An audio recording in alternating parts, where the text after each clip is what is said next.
para suster, bapak dan ibu, saudara-saudariku semuanya yang dikasihi Tuhan. Selamat pagi berkah dalam.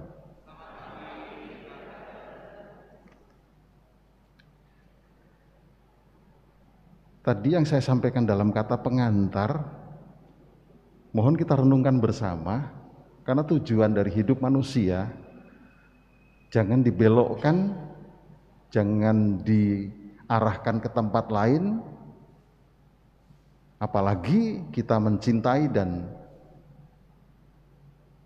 sampai selama-lamanya kita tinggal di dunia ini tidak.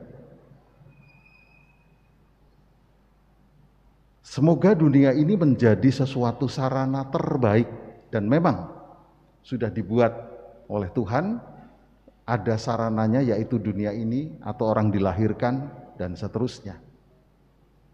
Maka persaingan apapun dalam hidup itu wajar, baik, tetapi sekali lagi tidak menjadi itu tujuan utama. Maka orang hidup dengan berkarier, lalu juga dengan mengusahakan sesuatu kekayaan, mengusahakan sesuatu hal yang dan seterusnya, membahagiakan atau juga penuh sukacita dan seterusnya, tidak jadi masalah dan itu wajar. Tetapi apakah itu menghambat untuk tujuan terakhir, tujuan utama atau tidak? Kalau itu menghambat, berhenti di situ. Jadi sama, persaingan yang disebut dengan persaingan kerasulan, persaingan pastoral atau pelayanan, ini sebenarnya persaingan yang arahnya menuju ke sana, yang sangat terbalik sekali hasil dunia ini dengan hasil yang nanti, sangat terbalik. Maka kita harus hati-hati dengan apapun juga. Nah, saya percaya sekali sekarang dengan tugas sebagai seorang guru, tugas sebagai seorang biarawan-biarawati, atau juga tugas sebagai imam, tugas sebagai apa saja, pelayan-pelayan itu, hendaklah persaingan kerasulan, persaingan pastoral harus dengan tepat dan benar. Dan ini dibuktikan oleh Yohanes Pembaptis sebagai contoh teladan yang luar biasa. Yohanes Pembaptis itu punya yang disebut dengan kesempatan, kemampuan, masa, dan segala-galanya Yohanes Pembaptis punya. Tapi lawannya siapa? Dia tahu menangkap Tuhan, nggak berani. Jangan-jangan kita juga nekat.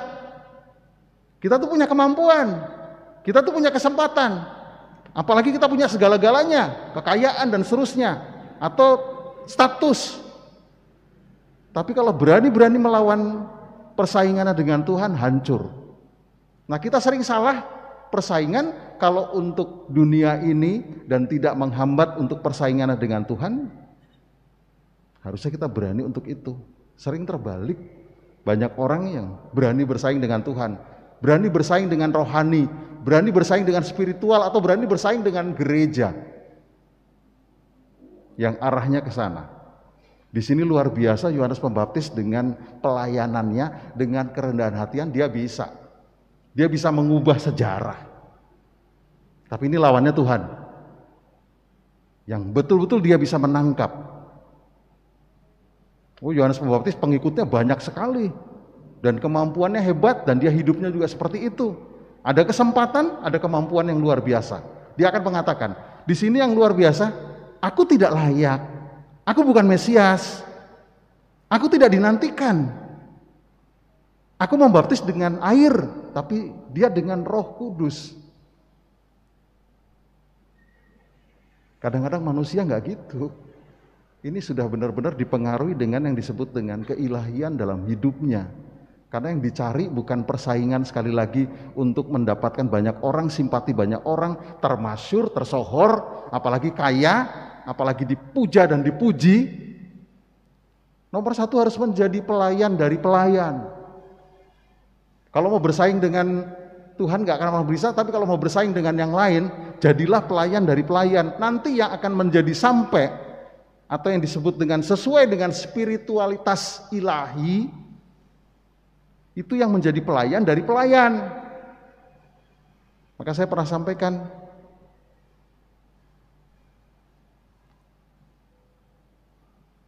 Dulu saya masih belum jadi uskup. Saya selalu di bawah uskup itu saya selalu bilang saya seorang imam dan seterusnya. Apalagi siapa yang masuk surga duluan nanti kalau sudah mati semua. Di gereja itu hanya misdinar yang masuk surga duluan daripada pastornya. Karena dia jadi pelayan dari pelayan. Katanya pastor pelayan, masih dilayani misdinar. Tapi misdinar juga yang masuk surga duluan adalah koster. Misdinar masih dilayani koster. Jadi yang jadi pelayan dari pelayan, servus servorum Dei, itu adalah koster. Yang masuk surga duluan koster. Saya pernah ngomong, antara uskup dengan pastor, yang masuk surga duluan siapa? Yang pelayan dari pelayan, pastornya dulu. Kalau sekarang enggak, uskupnya. Tidak, saya tidak mengatakan itu, tapi paling tidak yang melayani itulah yang akan bersaing, yang akan untuk sampai cepat, yang akan juga menjadi sesuatu kompetisi, itu yang duluan yang tadi menjadi pelayan dari pelayan. Sama dengan seorang dokter. Yang masuk surga dokter-dokter? Tidak. Yang masuk surga duluan adalah perawat-perawat. Yang gajinya kadang-kadang kecil, tapi dimarah-marahi. Dan kadang-kadang berhubungan dengan yang kotor-kotor, dengan yang menakutkan penyakit dan seterusnya.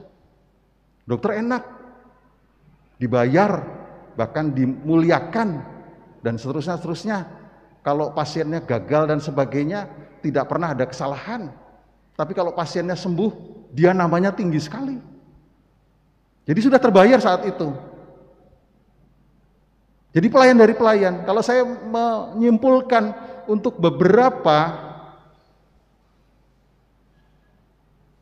pilihan pekerjaan, adalah yang nomor satu sebenarnya adalah yang paling baik adalah pelayan umum.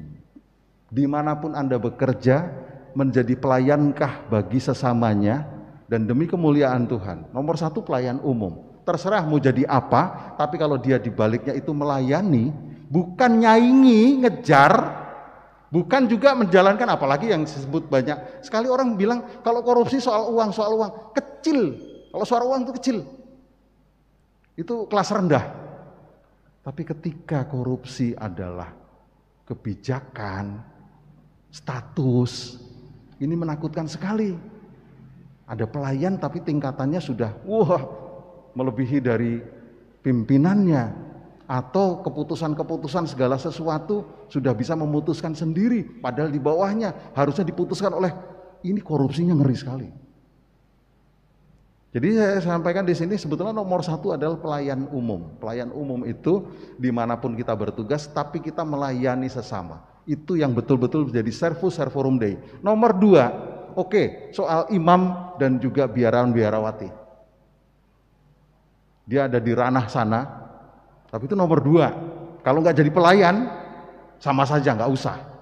Kalau hanya sebagai pemimpin, apalagi nggak mau direndahkan dan nggak mau melayani, itu tidak menjadi apa-apa. Lalu yang ketiga, guru. Guru luar biasa sekali menjadi pelayan, sebenarnya mengarahkan kepada pemikiran orang yang baik dan benar. Jadi bukan hanya pintar cerdas saja, bukan hanya untuk membawa orang untuk berhasil di dunia ini, yuk berhasil juga tentang rohaninya, berhasil di surga nanti, berhasil di kehidupan sesudah mati.